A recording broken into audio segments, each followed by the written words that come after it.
welcome back to the MC Running Podcast, and today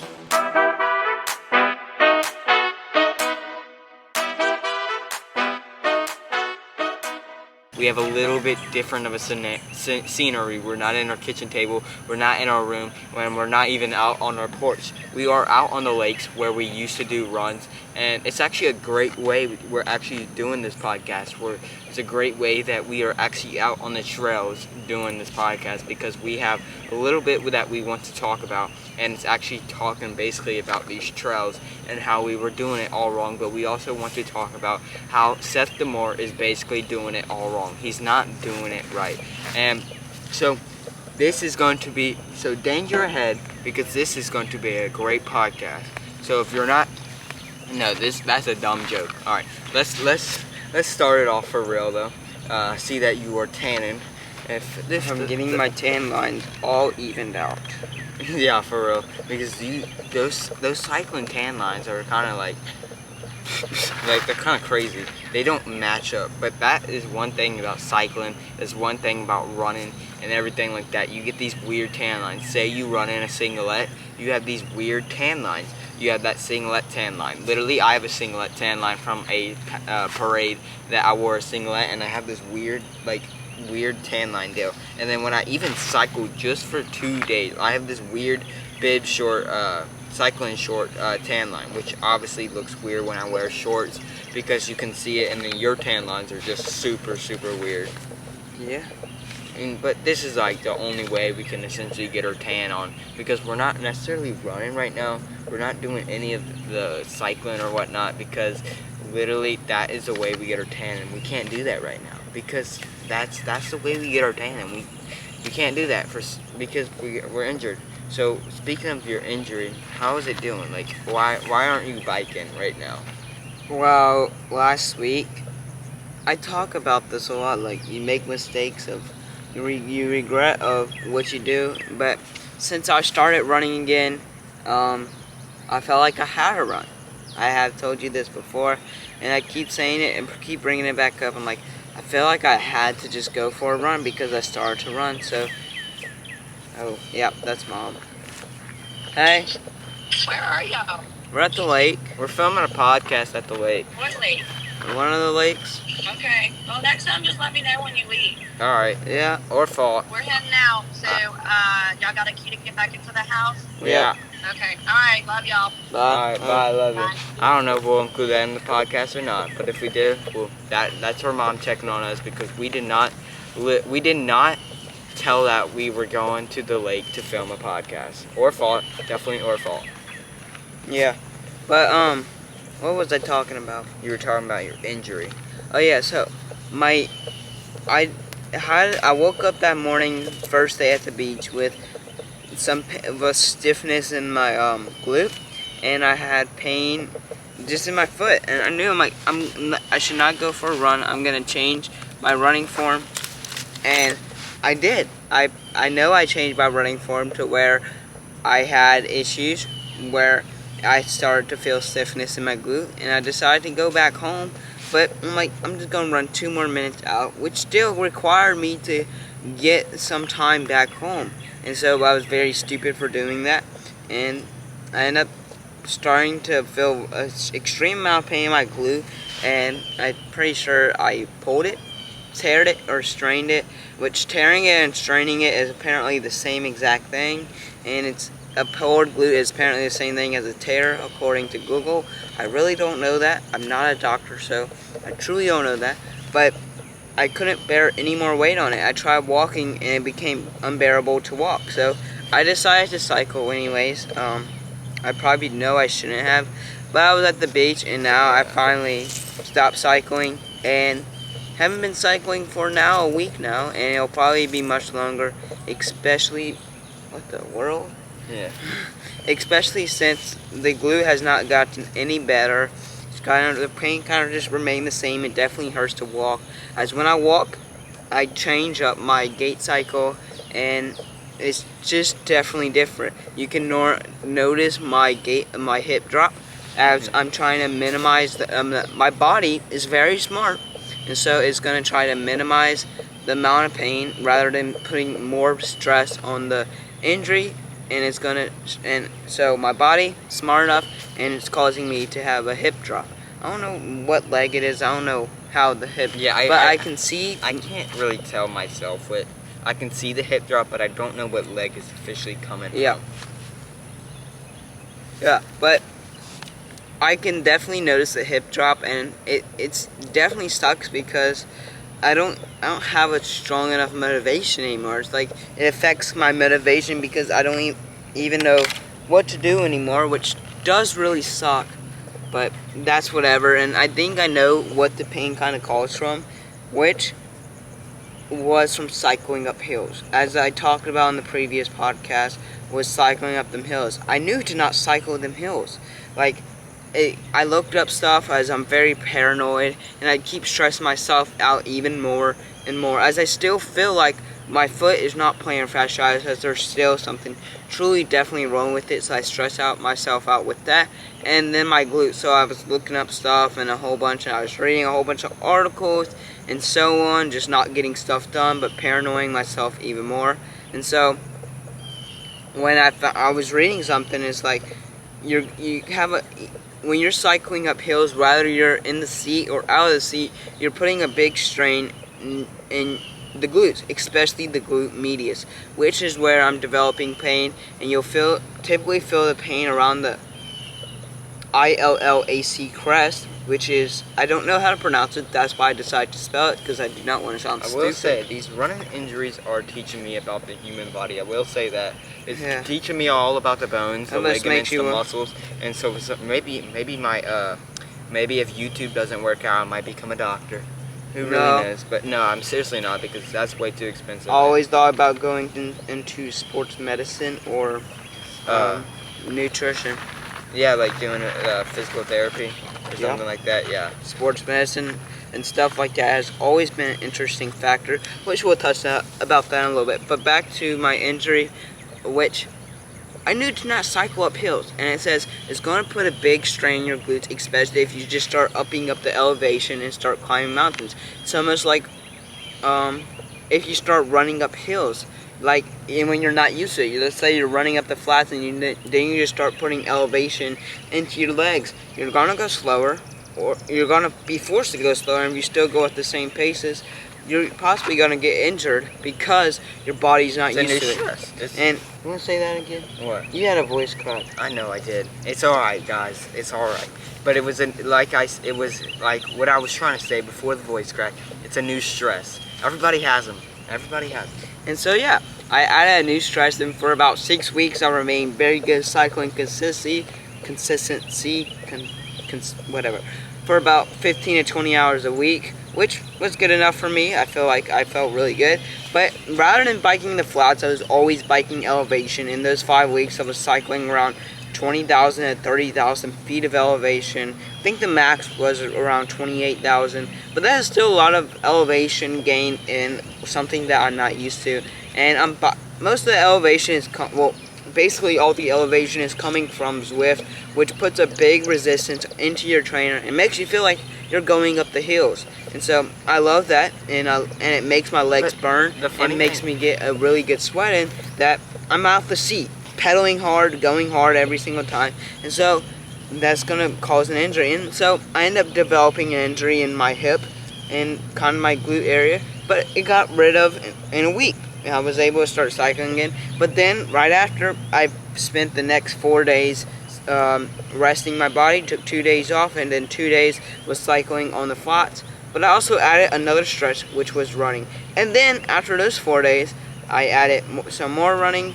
That added a stretch with cycling up hills again.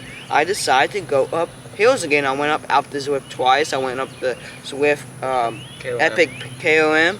I went up the France KOM, climbing 6,000, 7,000 feet. And these rides, I'm like, you're gonna get injured. I knew. I was telling myself, like, do you think this is the smartest thing to do? Like, no. I'm doing it anyways, because like, oh, maybe I can strengthen the glutes better. Because there's something always in my head that's like, oh, you might be able to do better if you start doing it more. So I decided to, and then the next following day after, I kind of told myself, like, if you keep cycling up these hills, like, something's gonna go wrong. And exactly what wrong. I woke up with stiff glutes, and I decided to go for a run, even with heel pain, because I felt like I had an obligation to go run, and I ended up getting injured. Just like it's from the hills. Just like if you, like I was saying before, if you start running up hills when you're not really used to it, and you already have some pain, you're gonna get injured because, like Seth literally was basically running on the flats. He was doing speed workout, track workout. Also another reason he could be facing a niggle. Yeah, and so then he went from a very grueling marathon training block that reached a peak volume 130 miles a week, 2 times for back-to-back weeks, and he was not ever running a hill. I mean, his routes were very hilly, 2,000 feet in a 20-mile run or so, possibly more, possibly a little bit less. I don't truly know all the stuff, but he would climb a good bit of elevation, about sometimes 100 feet per mile in his runs, and he would also do a whole bunch of speed workouts and run a lot of miles a week. But after he raced his marathon, he decided to Train for Zagama.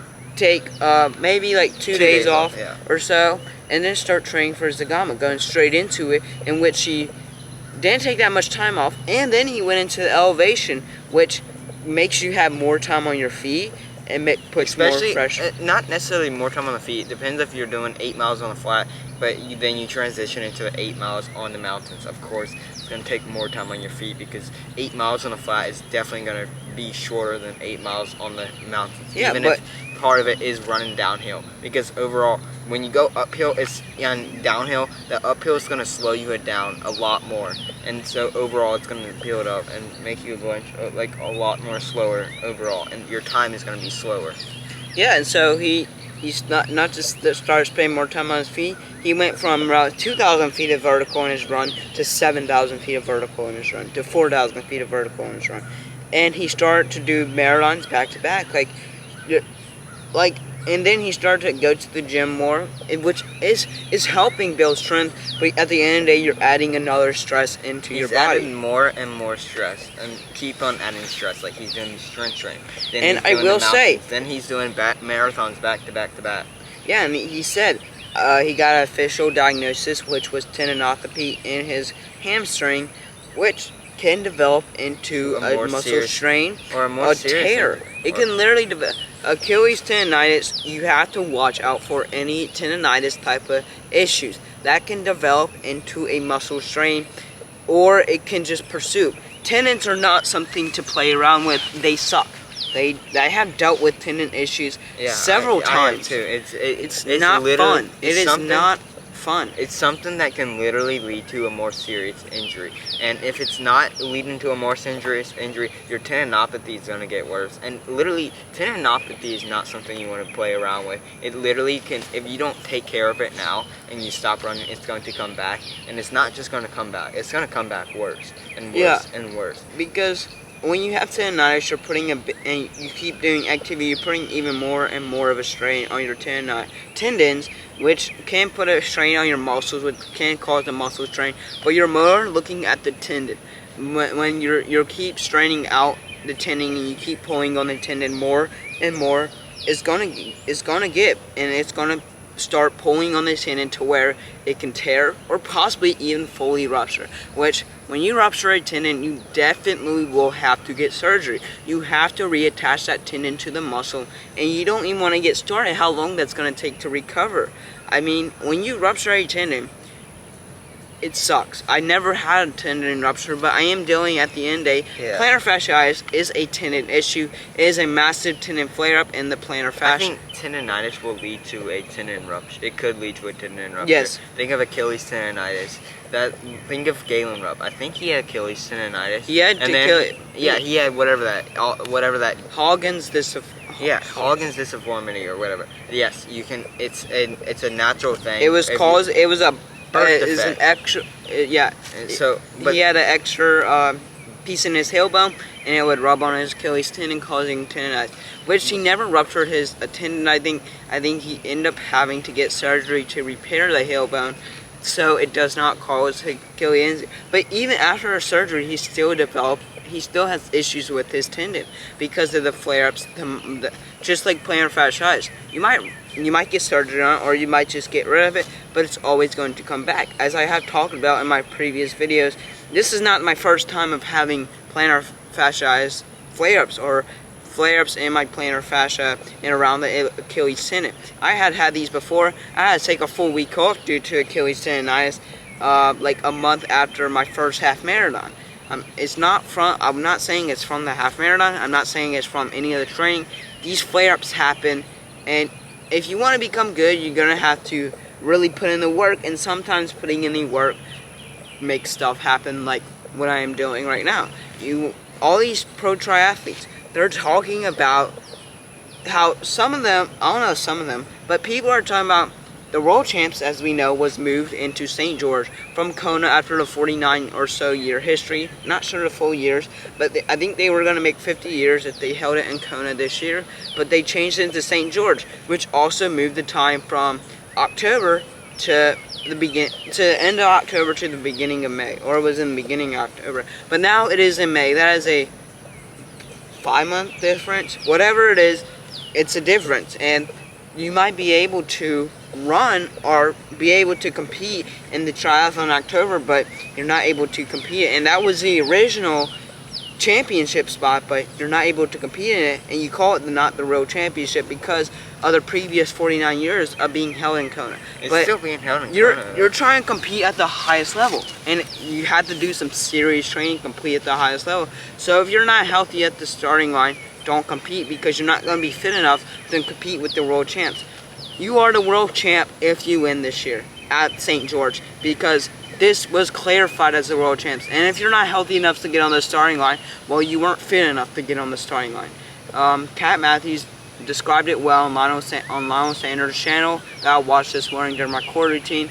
It's a perfect saying. If you're not fit enough to be in this, if you have to drop out where you have the DNS for St. George, you're not going to be fit enough to compete with the world champs, so you're definitely not going to win. And so, just like, it kind of reminds me of the Olympics. People call the Olympics that were supposed to be held in 2020 to not be like, the 2021 Olympics did not count as what it was in 2020. They weren't real Olympics because of the year difference due to COVID that kind of messed up the dates.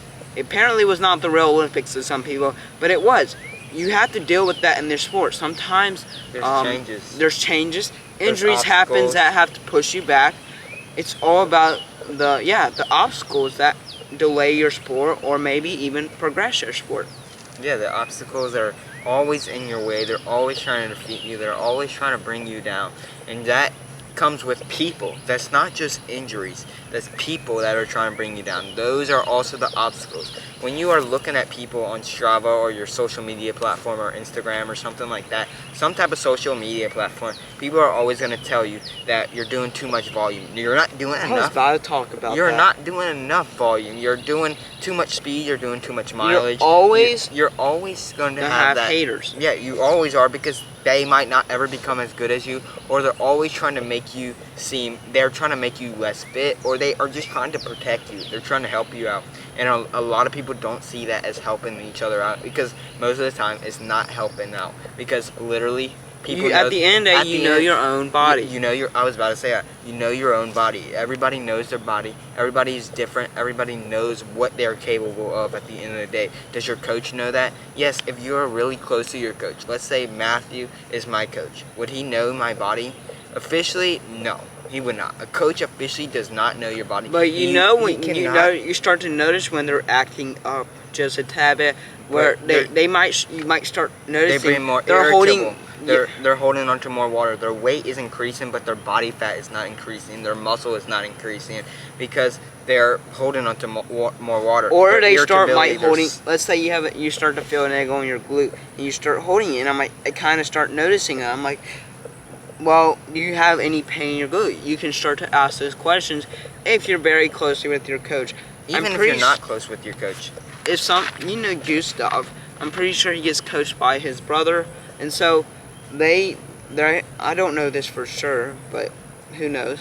But your coach has a close relation. Typically, when I know Galen Rupp doesn't have that much of a close relation with his coach anymore, just because they live in 2 different states. That's essentially what you do not want. I mean, I get if you were trying to be trained by like This Ryan is Hall. for professional athletes. At the end of the day, you don't want a faraway coach if you're a professional athlete. I don't agree the way Galen Rupp gets coached.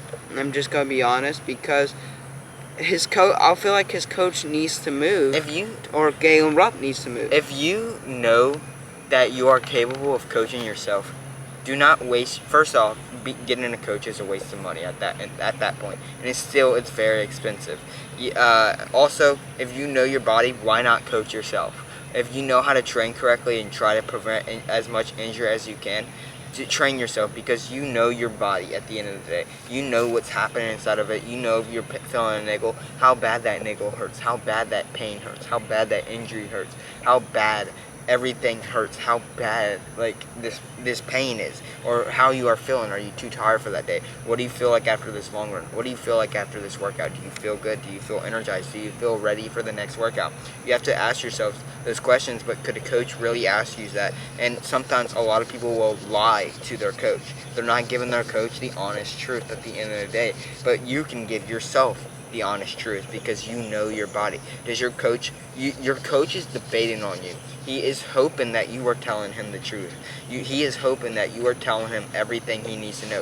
Or what did you eat that donut yesterday? You can either lie to your coach and you hold yourself accountable, and you're the only one that holds yourself accountable of did you eat that donut, and you can lie to your coach and say no, but you actually did, and that is why you did not run that good, because you had a stomach ache, or you didn't follow your nutrition plan, or you didn't have a niggle that you were just like, no, I want to run because I feel like I have to run this run in order to do good for the race. I have to do this workout in order to do good for the race. And you're not telling the coach about these injuries, these niggles and everything. Well, you're holding yourself accountable, and your coach is not able to hold you accountable. He's not able to help you, because the coach is there to help you. I do agree with coaches. I would love, if you need a coach, get a coach, but don't lie to your coach, because would you lie to yourself? No, you would not. At the end of the day, you would not lie to yourself. If you, some people, yes, I struggle with this when I was running, cycling, and everything like that. If I would feel pain, I would have to continue this run, because I have that kind of motivation, that drive, to where I'm like, you need to finish this run, you need to finish this workout, because you'd be quitting if you don't. But at the end of the day, I know that's not right for my body, and so you gotta tell your coach. You gotta tell if you're a self-coach, you gotta tell yourself that I'm not ready for this workout, because I'm injured, I'm hurting, I'm not following my nutrition plan correctly. You got to tell your coach that, you got to tell you that. And so that is why it's important to not why it's important to have a coach, but also why it is not important to have a coach.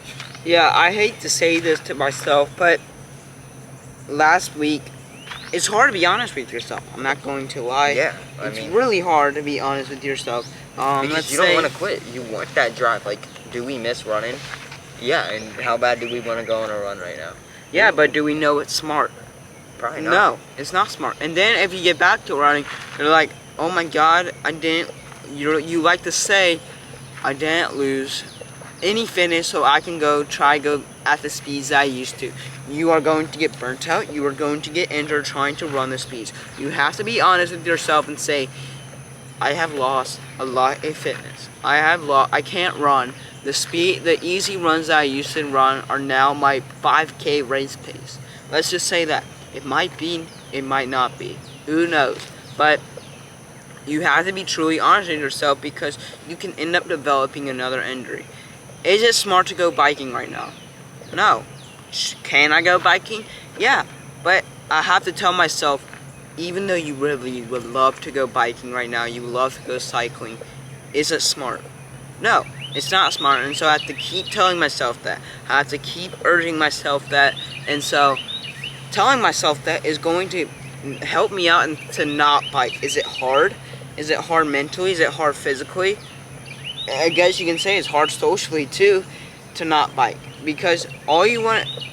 What I noticed. That's how you communicate with each other, on people that you are friends with and whatnot on YouTube. Yeah, and it makes you feel down. It makes you feel down because you see all your other friends, you see all your Strava mates literally cycling up and running and whatnot, and then you're just like, I'm missing out. I want to do this. And then I can communicate with them. I can talk to them about how their ride went, and how they can ask me how my ride went. Oh, did your nutrition was on plan? Oh, and then you can talk. Then you can just kind of like feel better, like communicate with the people that you're surrounding yourself with better. And I have to be honest with myself, some people, including me, feel like you're nothing without the sport. That's why I wish I could get out that phase, but I have that mental issue. Mental issue, literally. It is a mental issue that... Sounds like you need a sports... therapist. Yeah. But it is a mental problem to where I don't feel like I'm a person without, because I just want to, all I want to do is I want to train. You feel like you're not just letting yourself down, but you're letting others down. Yes, I feel like or people look down on me because I have an injury. That is one of the major aspects. Let's say I get injured, just like literally, I have got to, and then you go back to training, and then 2 weeks later you develop another injury.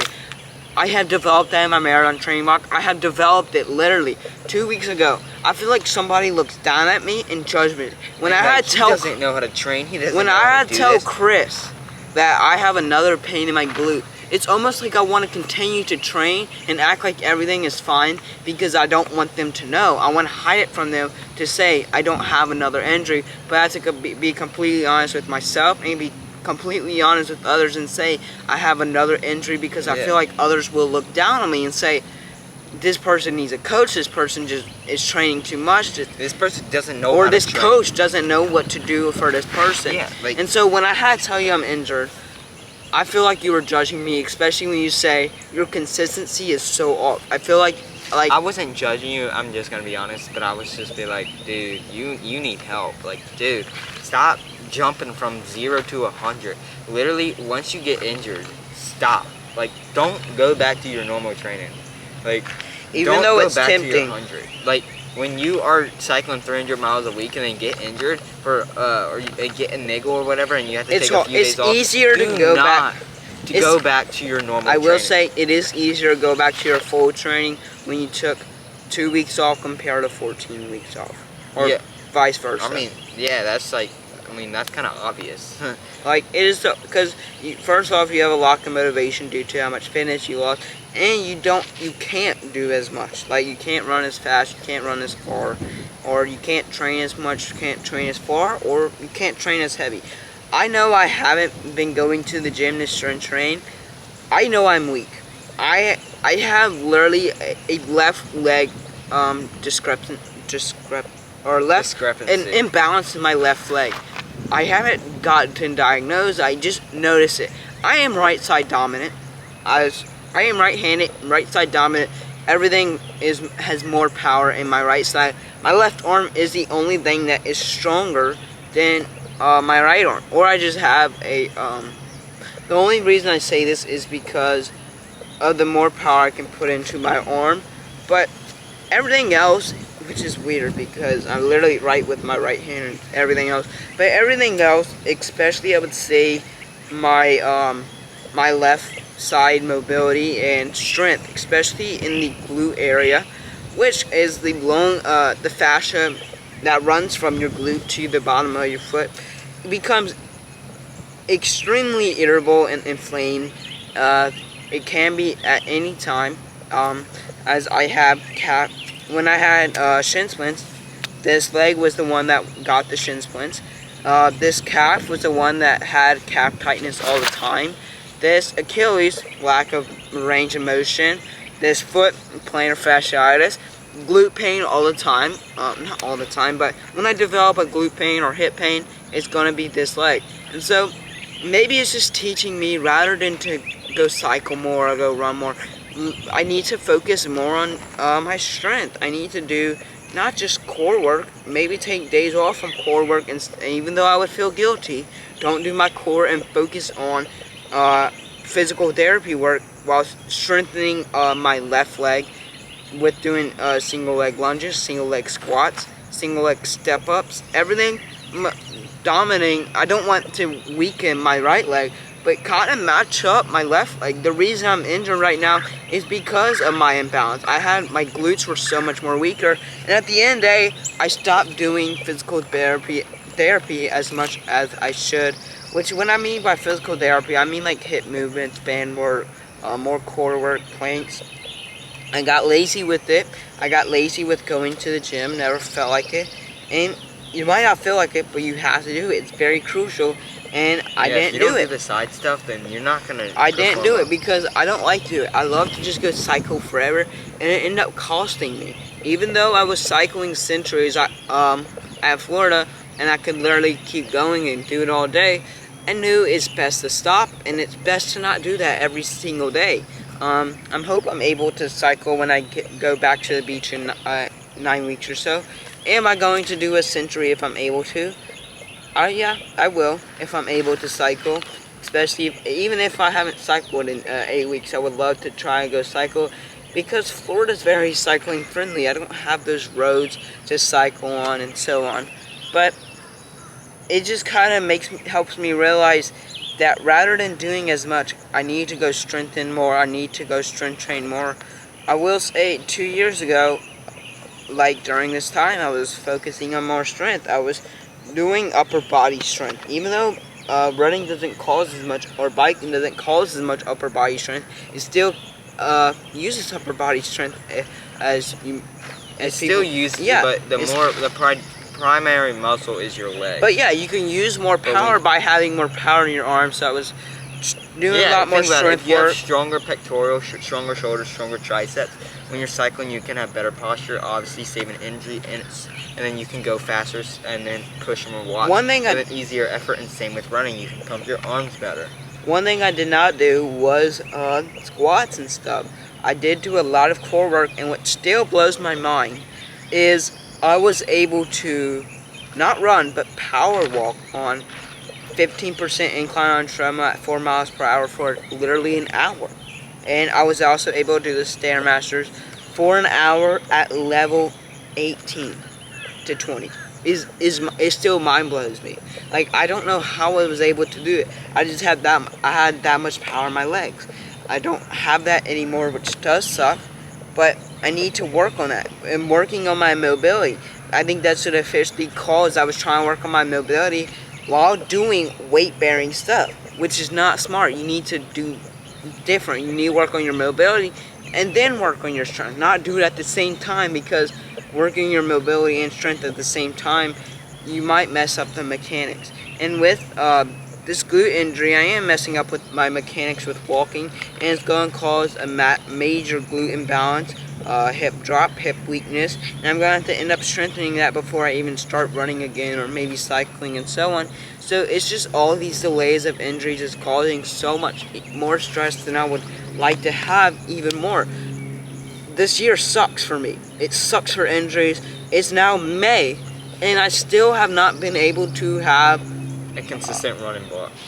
Not a consistent running week at the end of the day. Not even a block or a month. Yeah. A consistent, not even a week. A consistent 3 days of running, or even 2, where I feel no pain. I'm able to go out, go for a run, feel good, feel amazing.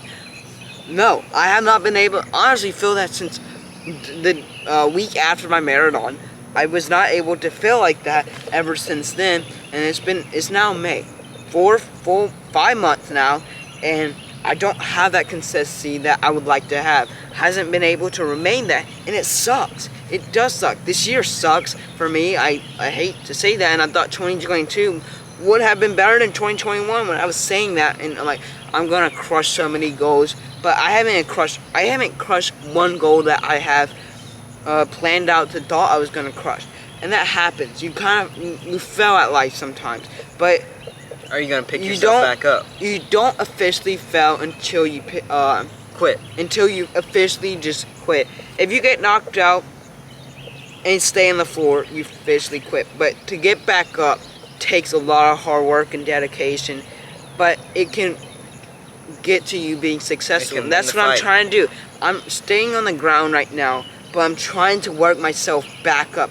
I have been knocked out after my marathon, but I am trying to get back up slowly. I'm still in a lot of pain, and it's hard to get back up, and I'm still kind of laying on the floor, flopping around, but I'm trying to work my way back up, trying to get back up to the top, but it's taking a lot more longer than I thought, a lot more months than I thought, days, weeks, possibly a year, maybe years to get back up, but I will get back up because I won't stop. I will keep trying to dedicate myself to trying to get back up so I can get to a successful state that I would love to. Even though I haven't accomplished goals, I will get back up and I will accomplish those goals at some point. Yeah, like your goal, literally. Wait, step back for a second. When I was speaking of you going from 0 to 100, you need to stop doing that. You need to stop. I did that last year. You know that I did that last year. What happened? What? Tell me what happened. What happened to me? You have to now be out for what you have been. Yeah. Correct answer. That was just July 17th. Sorry. You can understand what I'm saying. I'm giving you a test. But that happened. When I upped up my miles from March something, whenever I started running, no, it was April. Whenever I started running, when the PT cleared me, what did I do? What did I do? You started running again? Yeah, I ran Georgia. When I ran Georgia, I thought I had enough fitness to go back. And so, you know what I did? I started doing runs and walks. Because when I did my runs and walks, you know what that was doing? That was rubbing my hip. That was inflaming it without me realizing. And so when that walking and running I did really just irritated it. The thing is, I would not count that walking as running. I would not count it. So every mile I ran would be the mile I would run. And so the walking I did would not count towards that distance. It would not count to the thing I was doing. And I thought I had enough fitness to do that. I thought I had enough fitness to jump that much. And you know what happened? I went to Colorado. Then I went to the beach. I did 15-mile long runs. I did these weird, crazy long distance with elevation and in the strong heat. And July 17th was my last run. You want to know why? Because that happened. I went up way too fast. And so what I'm referencing is, don't do what what I did, where you just up from 0 to 100 because where you thought you had enough fitness, where you thought you had enough drive or whatever you thought you had, because you thought you could keep it up and you thought you could do that, but you're not able to. And so what's going to happen, those that week off or whatever, your body is not capable of doing what it's doing right now. And so what it's doing, it's rubbing against it. It's causing inflammation. It's causing a bunch of stuff to happen. And so it's keep on getting inflamed, so where you have to take off. And then you're not listening to what your body is telling you, so you go back up. So what you're doing essentially two things wrong. You're upping up your miles way too fast right after a niggle, right after an injury, which is causing another flare-up. And then the second thing you are doing wrong is that you are literally doing something that your body cannot handle at the moment for your age or for your capability or for your growth at one point. Because when you are growing, you are still developing. That's why more injuries happen when you are younger because of growth. What happens when that's why I got tendon things, and that's why I probably have this hip thing, is from a little bit of growth. When my body is growing, it's causing the PT person said this, and I know this also, that when you are growing, your tendons, your ligaments will pull on your bones, causing injuries. And with the high impact stuff, your body's not able to. That is why it's better to do this when you are aged a little bit, so your body's actually able to, so you don't ruin your body right now, so you're able to do that at this moment, right now, at this time. And so what you are doing two things wrong. And I get it, I really do. I do understand what you are doing because you do miss the sport. You're only trying to feel that burn. You are trying to keep your mind busy off of the fact that you are not running. But what's going to happen when you are running, like you are doing right now, you still think you're able to run 2, 3, 4 miles right now, back to back to back, when you're not. You're not up for that fitness. You're not up to that muscle stimuli. You talked about how your knee joints were irritated this morning. They were not feeling the same. And so they've been like that. So you know what? Why? Because your body's not ready for that, and that stress of what's happening, and you're still running and you're still biking because you're trying to keep your mind busy, but your body's not ready for it. You know, the thing with I feel like I have to do what I kind of did or the day before if I don't have a training plan. That's why I love a training plan. That's why I love following a training plan, specifically my own training plan, not a coach, which I never had a coach. So I've always been following my own training plan. That's why it's kind of hard when I don't have a training plan. I feel like I can just go out and do whatever I want for how long I want, and if I did that the next week, I'm gonna have to do the same thing because that's what I just feel like for whatever reason. And compared to a training plan, I know I have to do that much distance, and I can't do anymore because that's what the training plan says. Now I can change the days, but whatever it is, I end up with the weekly total of what my training plan said for the week. But what I was gonna say before, I don't even know what I was gonna say. I know, I lost a bunch of thoughts on this podcast God. because our conversation literally shifted from one thing to another and to another and to another, and we're officially not talking about what we were talking about today. So my minds keep on shifting and shifting and shifting, and I lose my train of thought of what I was talking about before or what I wanted to talk about before, and I end up not talking about what I really wanted to talk about before we start talking about another topic.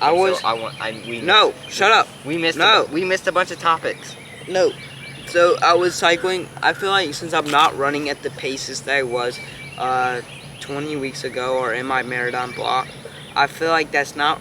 I feel like it's running. Finally, I'm able to get on my feet again.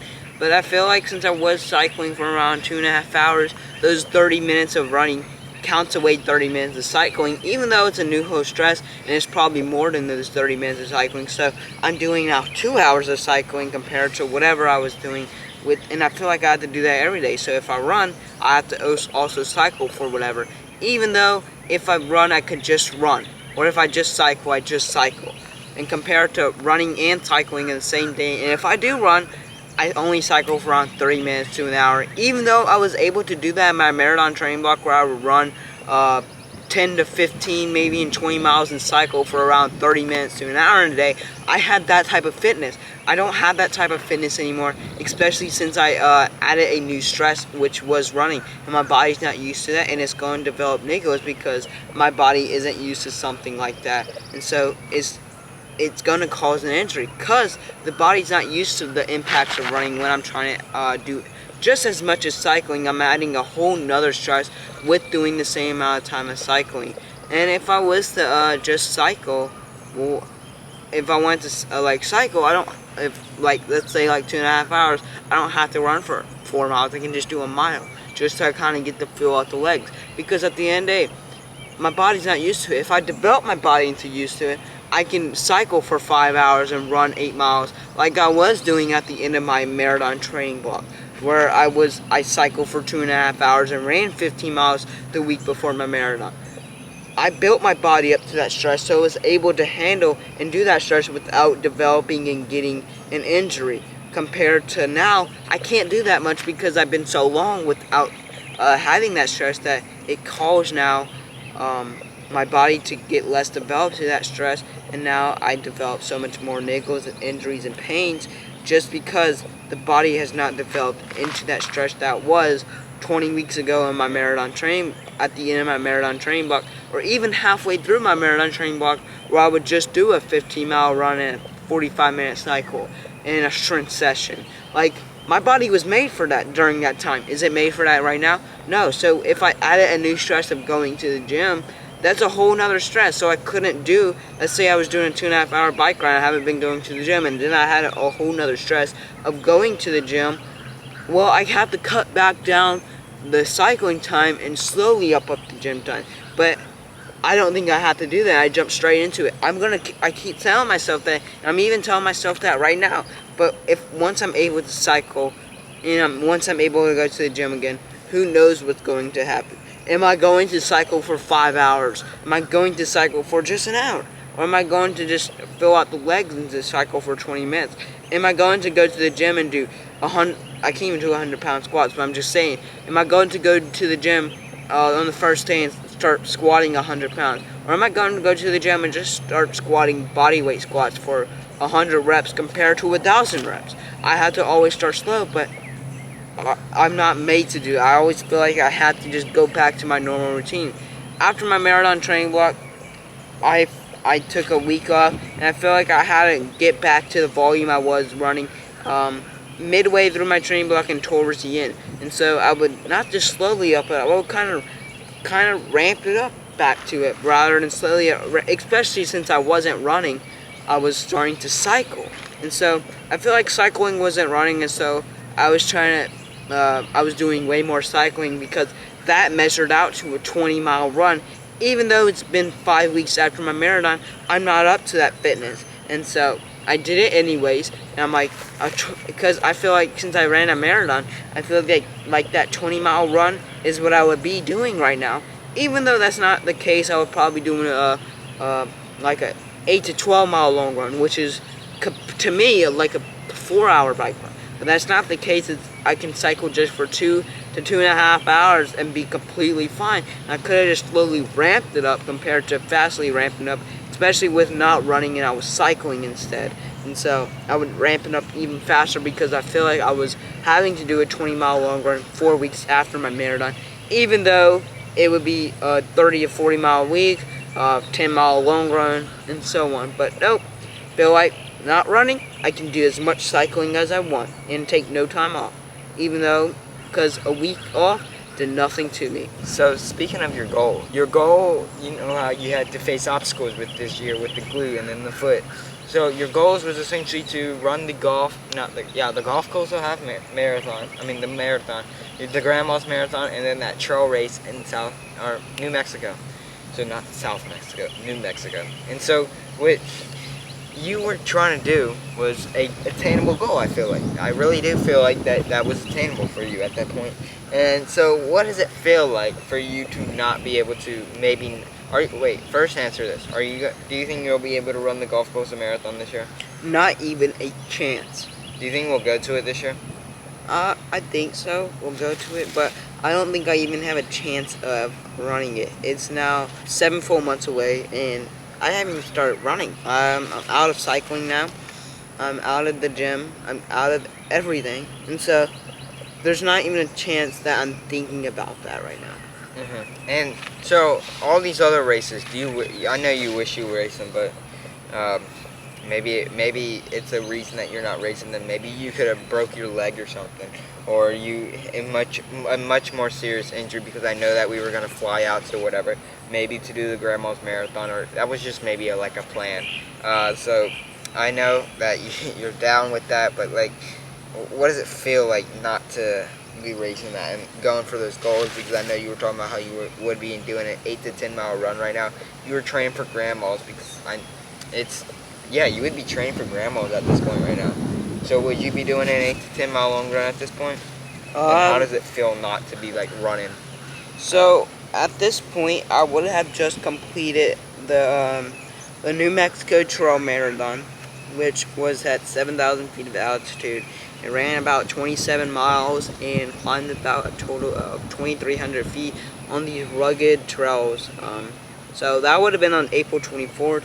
Why do I remember that date? Not really sure, but I was heavily invested into looking at that race. When I was at work all the time, I was always looking into that race.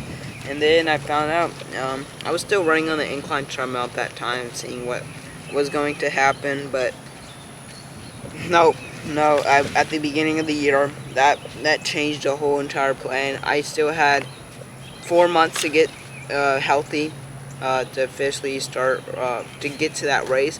Officially 2 months before I would have to start training if I want some good training in.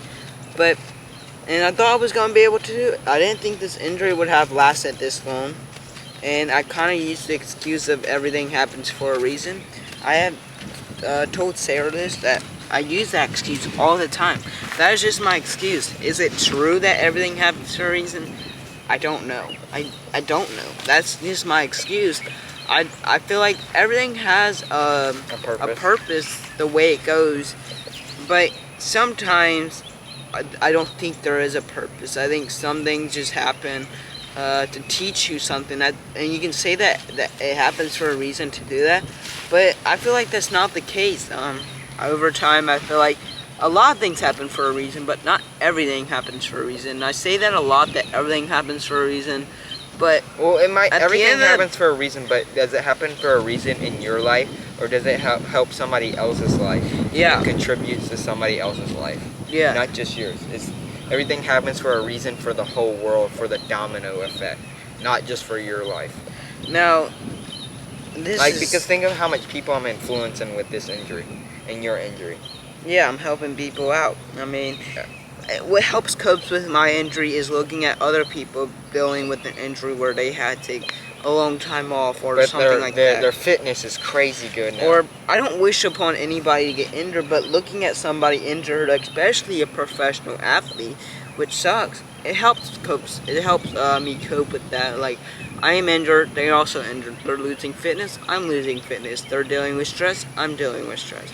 And so, I feel like everything happens for a reason, but at the same time, I use it as an excuse because at the same time, not everything happens for a reason.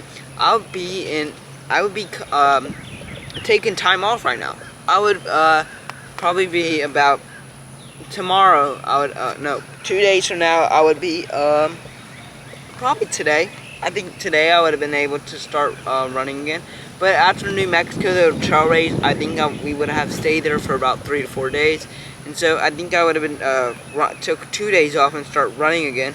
Who knows? That could have got me into a serious injury. So that could have happened for a reason, to where I didn't go to New Mexico and do a trail race there, because I would have still have been there after the race. And who knows? I might have done another marathon 2 days later after the race.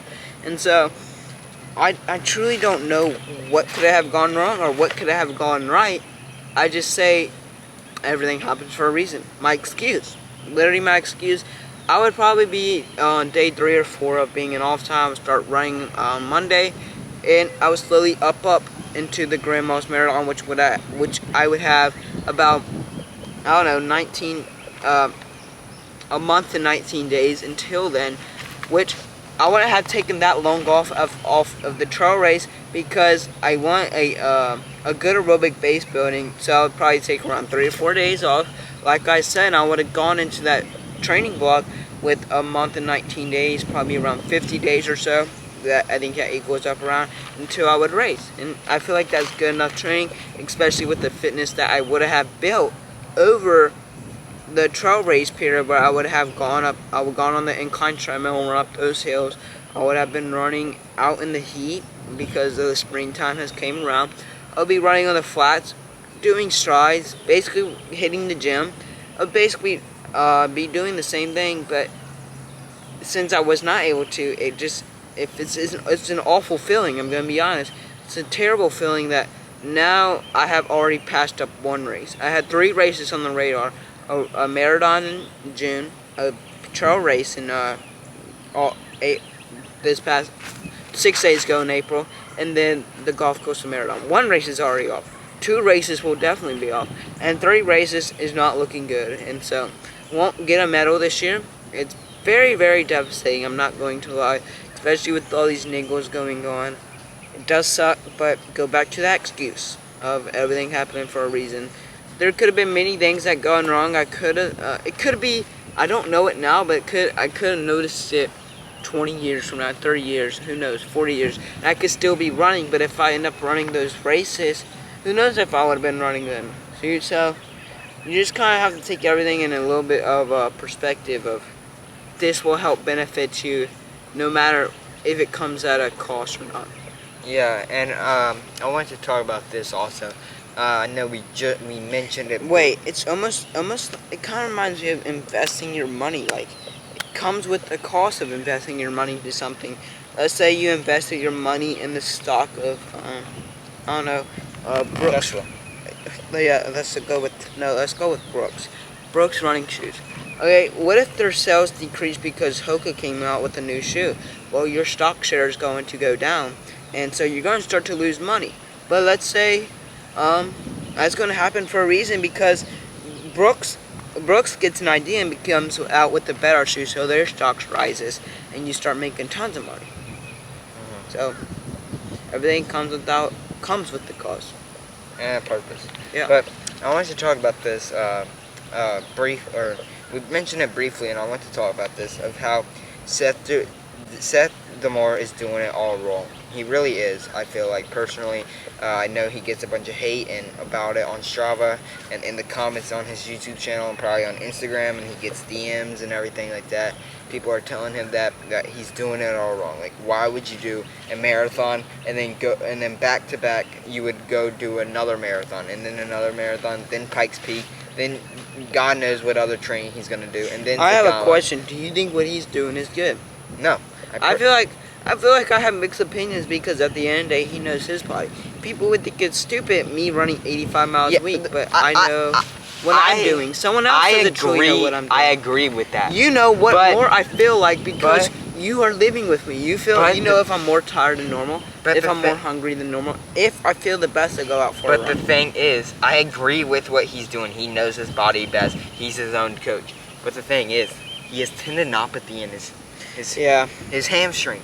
So in that case, I feel like he's doing it wrong. He really is. Yeah, because think you about don't- my 3 centuries in a he's row with saying- my glute injury. Now I'm having to take a week off so far and probably a lot more longer because of what I had developed doing something stupid. He's saying it's a niggle because he can still run on it. But he said there's a lot of pain below the waist.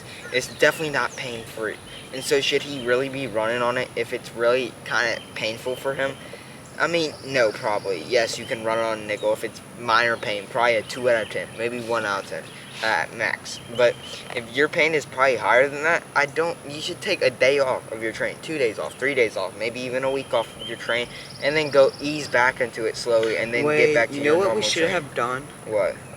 We should have laid out fishing poles. We should have. You catch fish on the podcast. Catfish, yeah. Oh We my should have. God. Maybe next time if we film out, because every time we're gonna feel like we gotta film a podcast out here. But it always makes me want to go to Sports Academy and go get some worms. Anyways, yeah, for sure. But anyways, we have a car, we can. But back to Seth Demoor. I feel like he's just doing it wrong just because he's running with this hamstring thing, and that he's going up Pikes Peak with not just himself, with the vest. I know he did not make it fully up. He did not, obviously. But the thing is, he still ran up it, and he said the cog rail is steep, and when you're running up and loose gravel, which can easily pull out hamstring because one little slip and when you're overstride. And when you run downhill, you use primarily your quads, but when you run uphill, what are you using? Your glutes and your hamstrings. Those are your primary muscles because you have that pulling motion going uphill. And so the one reason I think he developed was this. Number one reason is he's going to road to trails. No. Actually, number one reason is his tracks. He's doing track workouts. His body was not used to running in one direction around a track fast. I think he should have done his workouts on a road to mimic that marathon feel, because is he a track runner right now? No, but yes, I get it. A track will make you run faster just because you're going around in loops and it's a track. I mean, that's meant for speed. But he should have, like what I did was mimic the feel of a road race. I ran on roads when I was trying to when I was doing a workout for it. And so that's what he should have done personally. I feel like he should have done all of his workouts on the road, especially since it was very snowy. He had always basically had to check and see if the track did not have snow. Second reason is I think he went from road to trails way too soon. He talked about it in his vlogs of how people really will get injured from going to summer to winter running. Why? Because what is summer running for? It's for mountain running. And then spring is necessarily for your road racing. And so what he talked about how that to prevent injuries you ease into it. You try to ease from lighter surface and to pavement very slowly. You intertwine it. You don't go from flat to hills. Like he talked about that. So he's doing it himself and he's not listening to his own advice.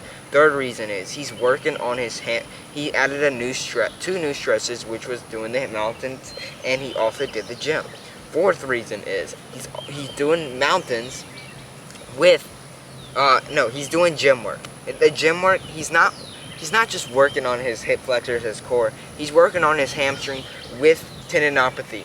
that is the wrong thing to do, personally, I feel like. First, you need to heal your injury before you start working on it. You need to heal your tendonitis, whatever injury you have, for a few weeks, or 2 weeks or so, couple weeks. And it's slowly starting to get better. Yes, you still feel some pain, then work on it. You don't work on it immediately trying to fix it, because that won't fix it overall. It will not fix it. Fifth reason is he literally went from a marathon, took only 2 days off of a PR marathon, not even just a marathon, a PR marathon. Literally PRing in the marathon, and then went straight back into his training basically 2-3 days later. And at the end of the day, he is doing not high professional. volume and mountains, and he's not a professional, so he doesn't have all that adequate recovery, and he has at the end of the day a full-time job of YouTube and family. He has a family. If you're a professional athlete, you have that time to, after you train or race, you have that time to just sit on the couch, eat, watch TV, just relax compared to actually going back to work. I'm 16. Before my marathon, I'm gonna be honest, I requested off for 3 weeks. 2 weeks before my marathon, and then a week after my marathon. I didn't go to work. I recover and relax my body. I have that benefit. I felt like a professional athlete during this, and you can say I was, but now I have to go back to. But at the end of the day, I still had to go to. I was still doing my schoolwork. I was still editing, and so I didn't have that full type of thing of a professional athlete. But you have to think professional athletes don't have it all. They still have to go through the interviews, their press conference, and all the other stuff they have to do. So the sixth, and I think this is the last reason I think he's doing it wrong, is he flew. Yes, you can fly to a race, but I think he went home too soon. He went to, because he has a family, I get it, he has to go back and whatnot, but he's doing it way too soon. It's an out of country flight, and so you're going to be sitting on a plane, your legs are tightening up. That's not a good thing. What's happening, when you go fast, you're using your hamstring, and your hamstrings are literally tightening up. So that is probably one of the last reasons I would say he had tendonitis, and that is probably why he might end up getting a more serious injury, because he's recovering, he's going to the gym and whatnot, but he's doing it wrong. He really is. He really should not be trained for. If he really wanted to train for Zagama, maybe he should have ran a marathon a lot earlier. Maybe he should not train for this marathon, and then he could train for Zagama, because he doesn't have to go right into Zagama. He did and think about it. He didn't do. So what he's been doing is he went straight.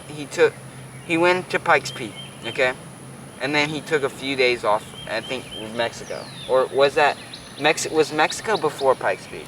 It was a year ago. I know. Was it before Pikes? Halfway through Pikes Peak. It was before Pikes Peak? Yep.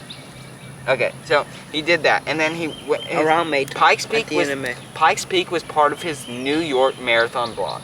At the end of the year. No, he said he literally 10 weeks short.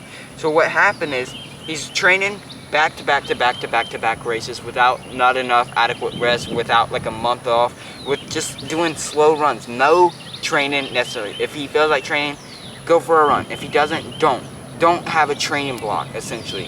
You have your off season where you build your aerobic base, you don't have to do speed, you lower the mileage, and you just have more time on your hands because you're not running, you feel better. And what he's doing is he's not giving his body the adequate rest it needs. Even pro athletes literally will do this.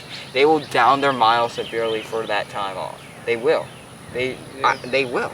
Literally they will. I know CJ Albertson, when he's not training for something, he feels like running, but sometimes not. In his pattern, his training, I follow him on Strava. When I'm like, is he posting everything or not? And I'm pretty sure he posts all of his runs on Strava. And so, literally, when is training, you'll see a week 16 miles, and then you'll see a 70-mile week, and then the next 2 weeks 20, and then 32, and then back up to back down to 10, and then back up to 90. It was so off. It's he felt like running for a run, or he didn't. He just kind of wanted to remain as much fitness before he went into a marathon block. It's kind of like, I have seen what his training like. Is he posting everything, or he just kind of like sloppy with it?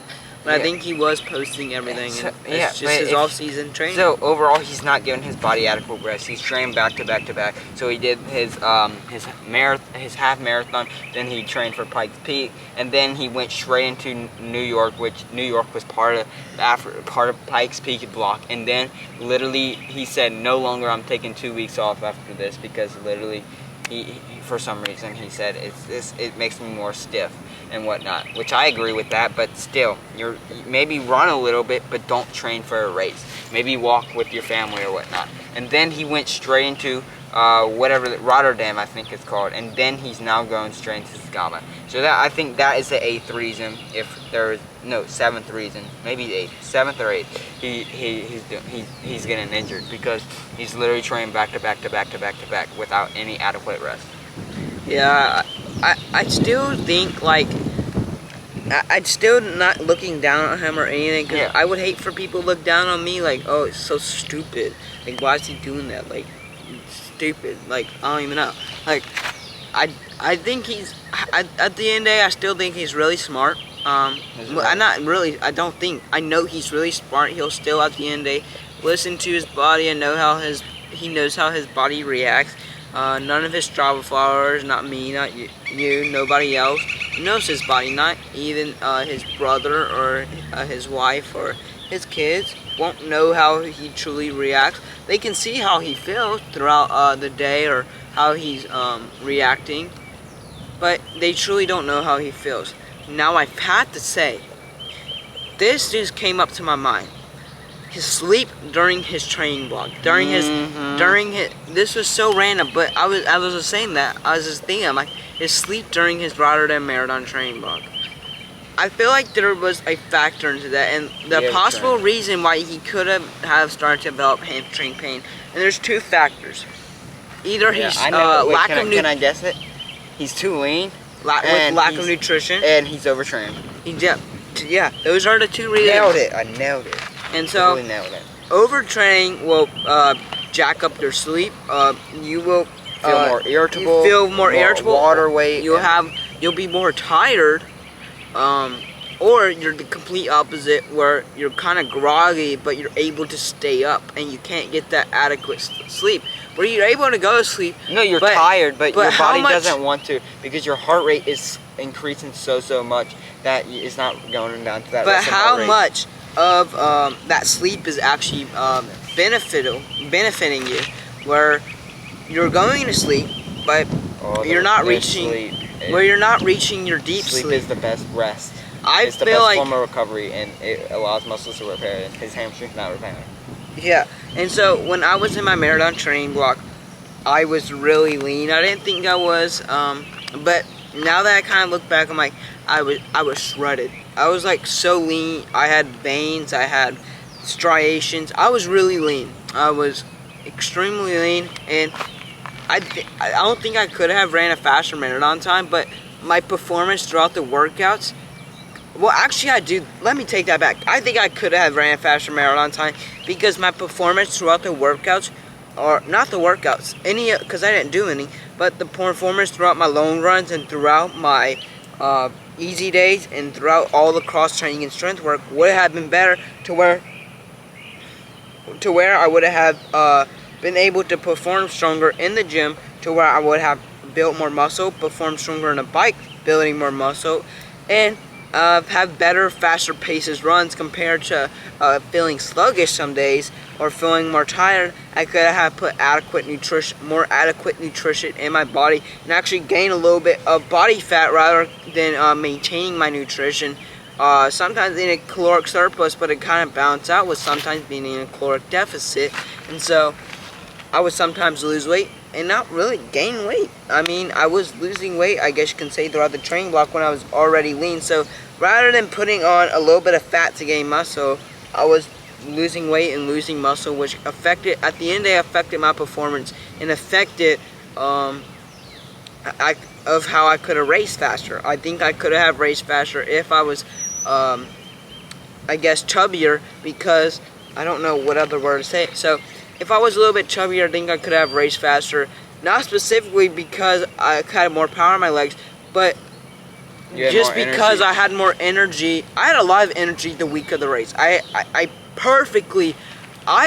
carb loaded amazingly to where I felt amazing, to where at the end of the day, I didn't have to take nutrition during the race because I carb loaded so perfectly to where I was holding onto water the way I needed to. I was pudgy to where I can put out a performance that I need to. I think I was like 5 to 6 pounds heavier on that race morning just because of how well I carb loaded. Did it affect my stomach a tad bit? Possibly, but I think it helped me in a beneficial way of carb loading like that.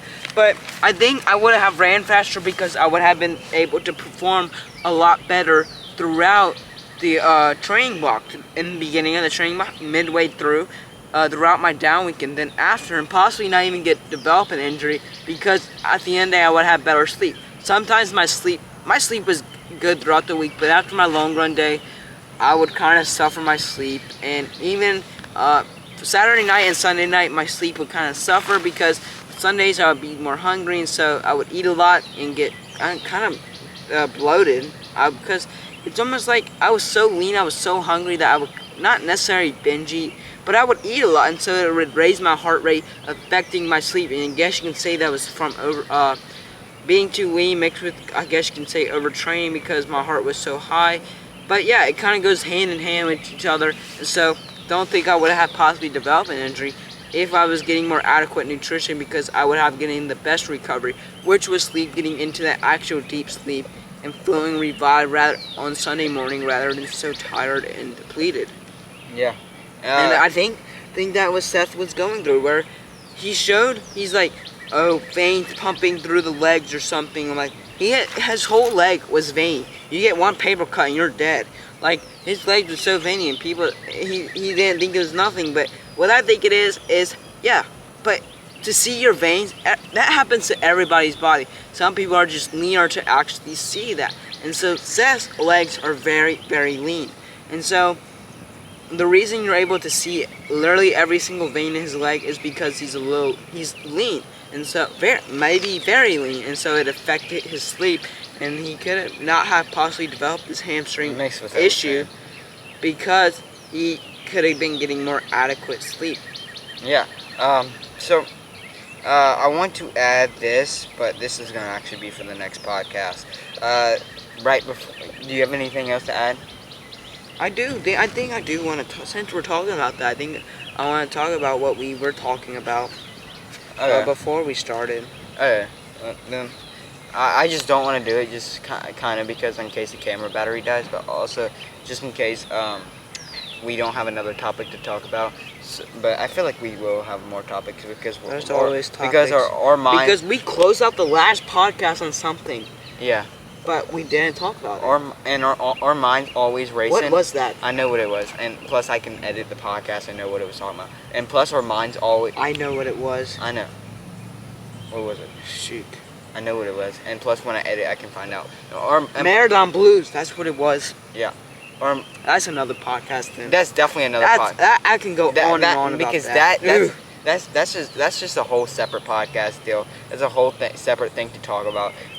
But we'll most likely always have ideas because our mind's always racing, and a lot of the things we just touch on briefly. We don't really just go dive into the water and talk about it, you know. Yeah. But speaking of what I wanted to talk about, what we really wanted to talk about for this podcast was Seth Demoor, but also our training last year. We messed up our training. We really did. We didn't mess up our training. We messed up our nutrition. Yeah, and so also, I was looking back. Well, I actually mentioned how I was talking about last year. Earlier in this podcast. That was a mess up where for I was you. like trained way too much too soon. But another mess up is, what is it? Nutrition.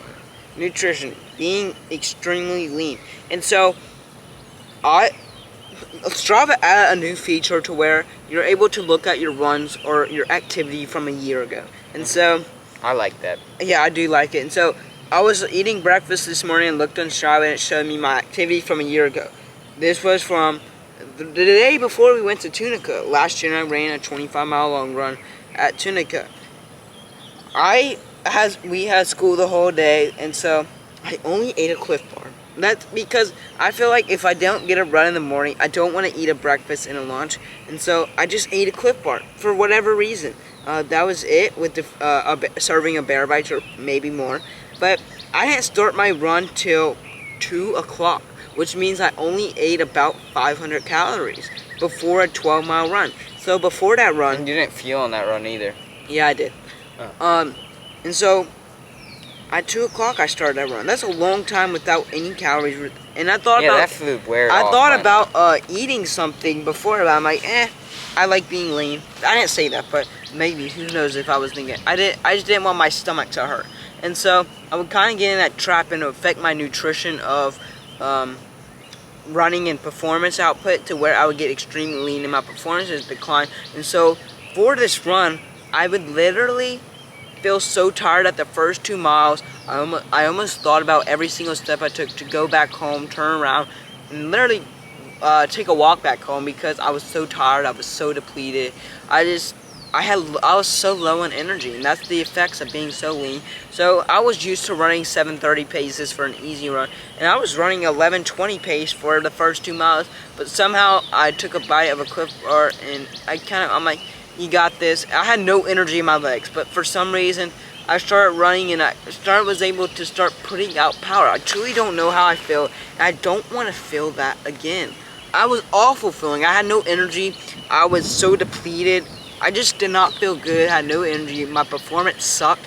Like, it looks cool being that lean. I will say it looked very cool, and I loved how I looked being that lean, but it's definitely not worth it, especially the performance output that I was putting. And so I was able to work up an injury, but that run sucked, especially in the beginning. And the next day I would go to Tunica and do a 25-mile long run.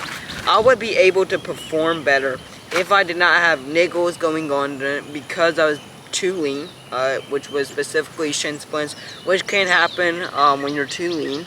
And so I have that going on, and I would have the funny thing is I would have plantar fasciitis going on during it. At the same time last year I was developing plantar fasciitis to where I almost couldn't continue. I was 13 miles in, I developed a massive heel pain in the bottom of my left foot, and literally I couldn't do it. It hurt so bad, but I stretched out my calf and I was able to go on, and then I took basically a week off because I was so depleted. I was so tired. I was exhausted. Not specifically from the run because I was running a lot, but specifically because I was so low in energy from being too lean and the lack of nutrition, a caloric intake. I was mostly in a caloric deficit, not even a small caloric deficit, probably about a 500 caloric deficit each day, and it caused me to get more leaner to where I became so low in energy and I felt like crap every single day, every single run, to where after Tunica I held on to water, so much water on Sunday. Monday I couldn't even work up to a run. My legs were heavy and it was a very slow cycle. Tuesday I started my run, but I felt like crap, but I had no power in my legs. My legs would literally just not move at all. Like, I could not get them moving. They had no power in the legs. Like, I felt literally like crap. My legs were heavy. They were dead. Like, literally, it's almost like my whole body was living, but my legs were literally dead. It means I was like kind of like slowly dying, because if I continued that pattern, I would have died from being anorexic. I'm just gonna say that because I was getting to that point of being too lean. So I was low in energy and my legs hurt so bad. They were dead. They had no power output. And so the next 2 days I would take off because my legs were so heavy. And my foot pain ended up healing up, which was a good thing. And every time I would go biking, I couldn't bike that fast because, again, legs had no energy, no power. I was tired. I was so depleted.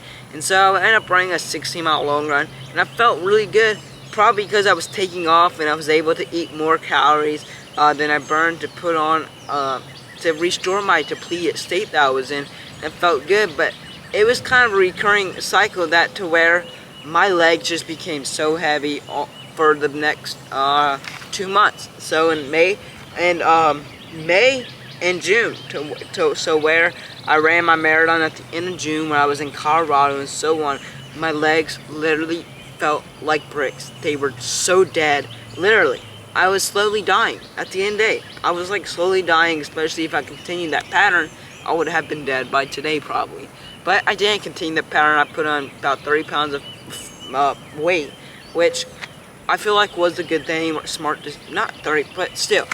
It was a very smart decision, and my legs feel a lot more better and stronger, have more power, but literally, I could not push any power. I could not imagine. I was so much more leaner during that time than in my marathon training block, where I was extremely shredded. I was extremely lean in my marathon block, but I was even, which is crazy, I was even more shredded during that May and June time of last year. And so I couldn't even fathom running 26.2 miles, especially running 26.2 miles at the pace I did. It was 6:39 because I literally had no energy. I felt depleted. I just had no power in the legs because they were that dead. They were that heavy. I don't even know how I ran up the mountains in Colorado. Adrenaline. I think adrenaline and never doing it. I think the pizzas that we ate in Colorado did help us out, and all the calories that we were eating. But we were running so much we could have stopped. We were probably still in a calorie deficit, but the crap food that we were eating there helped us out to help push up this mountain. But I'm so glad I got out that state because literally I was in so many caloric deficits, and I wasn't purposely doing this. I'm gonna be honest, I wasn't purposely doing this to become shredded. It just kind of was like, I don't want to get a stomach ache, so I'm waiting to eat. And so I'll get a lot of work done, I'll be so sidetracked, and so I wouldn't be able to start running till later. And it kind of started this area where I was missing on nutrition and missing in a caloric intake that would become extremely lean, and to where my body was so depleted. It was tired, low on energy. And so the moral of the story is, it looks really cool to be that lean, and you might see people being that lean, being that shredded, but they're going through a lot more than what you see. They are going through a lot more suffering. They might be tired all the time. They might be starving all the time. They have a lack of energy, and maybe they're not able to push as much power in the gym or in running like they wanted to because they're so lean that they literally have no power in the legs, where they actually feel like crap. To be honest, I think I was around 4 to 5% body fat, maybe 6. I wish I can show y'all photos, but I deleted most of my photos because it was just not something good to look at, because it was kind of body dysmorphia. But yeah, I started creating the body dysmorphia, and I still kind of have that because I'm like, oh, I wish I could look like that again. It looks so cool to look like that. I want to be that lean. I want to have that much veins throughout my legs and so on, and have a shredded looking abdominals. But it's not that smart. I know how I felt, and I keep telling myself, and that's what helps me not go back to that phase. If I went back to that phase, my performance would decrease big time, and coming back to running would be literally awful. It would be torture because I would never feel like going for a run. When I'm coming back from running from being such a long time off, that if I got to that phase, my runs would just suck. No power in my legs, not to mention the cycling. It would just be awful, and I would love to go back to that phase and look like that. Well, actually, I would just love to go and look like that again, but at the end of the day, I know it's not a smart thing to do, and that's why I will not do that, because I know how I felt. I know how crappy and tired I felt. I know how my legs would just have no power to push at all because they were so fatigued, and my body just felt literally awful. And I was literally, and the only reason I was able to go and do that because I was running on adrenaline or something else. I don't even know. Yeah, and you talked about earlier how you were relying on caffeine for the energy. Yeah, at the end of the day, I was relying on caffeine for the energy because caffeine didn't hurt my stomach. A Clif Bar and a few serving of Bear Bites with a cup of coffee, 500 calorie breakfast. Literally, feel me, I was running off the caffeine. Feel me, amazing. The caffeine helped me. I was drinking caffeine I think every day, honestly. I was having I was drinking caffeine every day. I would do half and half decaf, half caffeine, and I would and sometimes mostly caffeine, to where on my long run days I would do all caffeine, and this caffeine would help me get through my run. Every single time I took nutrition during my run, which was every single run. Like I said, I wasn't purposely getting lean.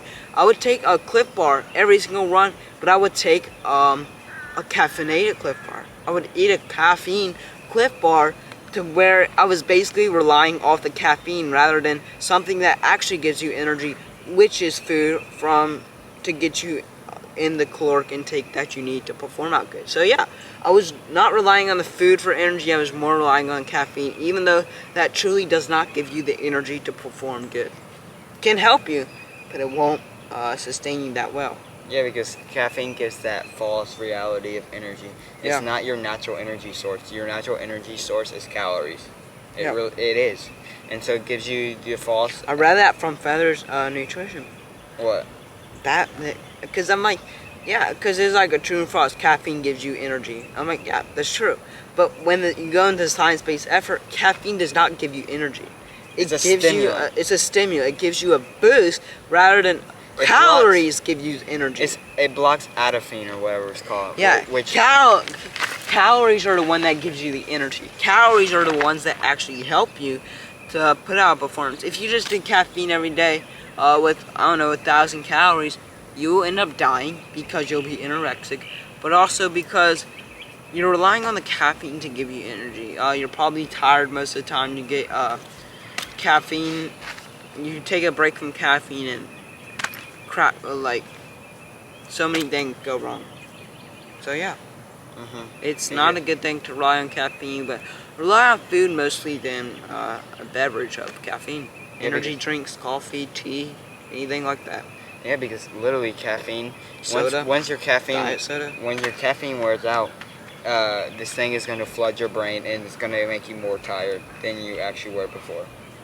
Yep, I just want to say, it looks really cool to be lean, but it is not worth it. When you see somebody looking shredded, when you see somebody looking lean, you don't know behind that curtain. When you open that curtain, you'll see a lot of suffering they're going through. You'll see that they are starving themselves. They're going through like a famine. Like they have no food to eat. Even though they can afford food to eat, they can afford a well-balanced nutrition. It is not worth it getting that shredded. It is worth it to being at a healthy weight to where you can maintain and put out a performance that will help you either as an athlete rather than because I just want to put out there that, as we know, looking lean does not mean athletic. People get this wrong. Yeah. You look like an athlete. You don't look like an athlete. You can be lean. You can be 5% body fat. But does that mean you go for a 10-mile run? Or does that mean you could just sit down and do nothing and let's just say be on Instagram all day and just starve yourself? Yeah, you might look athletic. You might look athletic. But does that mean? Could you run a 4-minute mile? Does that mean you're an athlete? No, it does not. Compared to someone might be 20% body fat. Do they look like an athlete? Do they look athletic? No, they don't. They look like they're not at the end of a fully healthy weight to where but they can run the 350 mile. They can run the 8-hour Ironman. They can perform good. Do they look like an athlete? No, but they can perform better than that person that was 5% body fat, even though you kind of get this tie between you look athletic at 5%, but you don't look athletic at 20%, even though it's a complete opposite. Because at the end of the day, someone that is 5% body fat can be starving themselves compared to that 20% body fat, where they are performing, where they are feeling themselves to perform at a high standard professional athlete. And what are they abusing? Are they abusing drugs? But also the main thing is they're abusing their body. Like it actually, you want to know, they're abusing their body. It actually annoys me how people say, you look athletic. You look I was amazing. Like, you look like a true athlete, a professional athlete. I was told, like, where are your abs? You normally are more fitter than that. You're more fit. You're not fit if you have abs. I'm just saying. That doesn't your mean abs start to show when you lose body fat. When you are 5% body fat, that means your abs will be shown. They will be shredded. You might even have veins throughout the whole entire abdominal. You can see every single vein. That does not mean you're fit. That does not mean you can do 100. That doesn't even mean you can do 20 push-ups. That just means that you are in a caloric deficit so long that you got to 5% body fat. You cannot exercise at all and still get to that 5% body fat because it all goes back to nutrition. Nutrition helps you lose weight. They say, what do they say? You lose weight in the kitchen. That's what they say. You don't lose weight in the gym. No, abs are made in the kitchen. Oh yeah, abs are made in the kitchen. So at the end of the day, you don't lose weight in the gym. You lose weight in the kitchen because you diet. You have a nutrition plan that will help you lose weight, and it's being in a calorie deficit that will help you lose weight, not in a calorie maintenance or surplus. If you're in calorie maintenance, you're gonna maintain weight.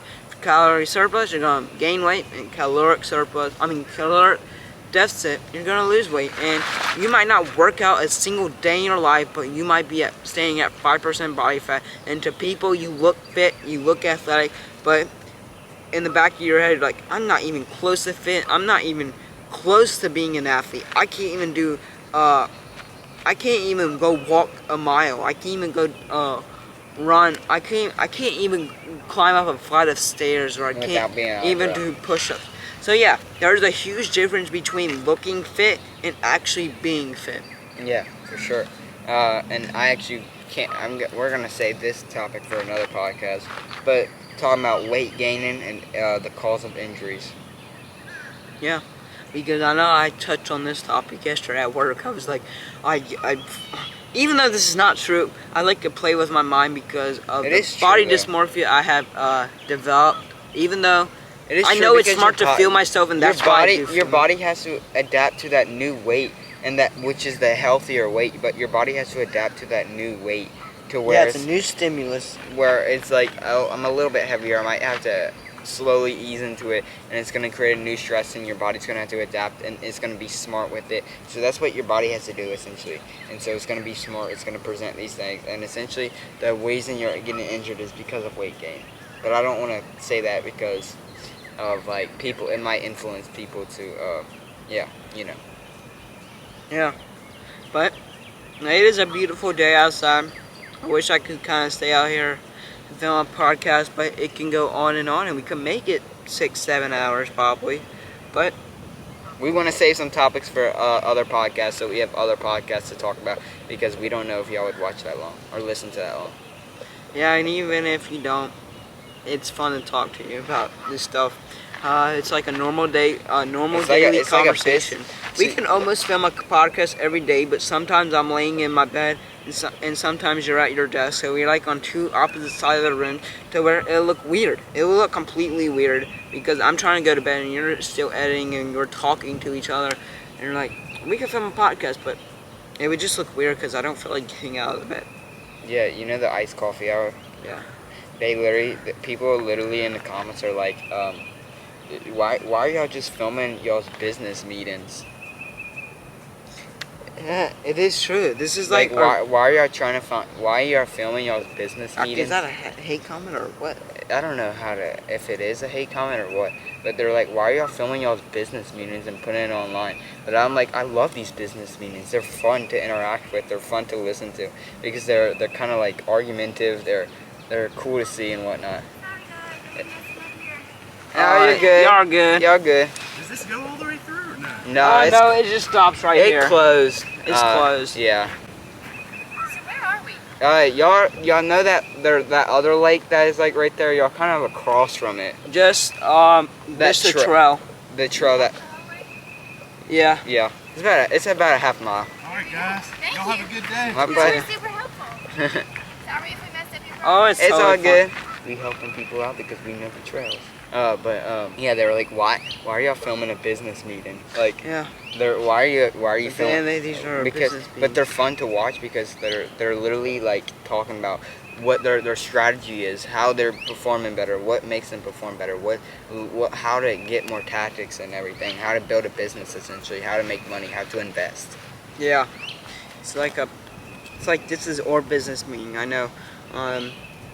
At the end we have to reference this thing. I'm just gonna say, and to help each other. People don't see this behind the camera, but at the end of the day, I'm a very lazy person when it does not come to athletics. At the end of the day, because I want to become I feel like a professional athlete, but I know I have to do the work. I have to go to work. I have to edit, film, do school, all that. So yeah, I just want to touch on one thing because mom and dad would probably like to hear us. But would you go to college? I think there's a chance that I would go to college. It's just for hard. a degree in kinesiology. We should talk about this in another podcast. Okay. Because we need to save some ideas for other podcasts, and we also need to have thumbnail titles and whatnot. So we go to college. But yeah, I would probably go to college for kinesiology. Just to mention that and touch on that for a brief little topic. But I don't know if I truly would go to college. Yeah. So let thank you for watching. Let us know any other podcast suggestions down below. You can support the channel on Patreon. The link is in the description down below. Even $1 helps. You got anything else to add? Do not. Alright. Well, you heard from here out on this beautiful day. Literally, I'm glad because I might have got my tan in. Just how we were mentioned before. Like, I'm literally sweating now, though, from this shirt. But a little bit. But make sure you seek happiness, achieve goals, And find glory. We will see y'all in the next one. Peace. Peace.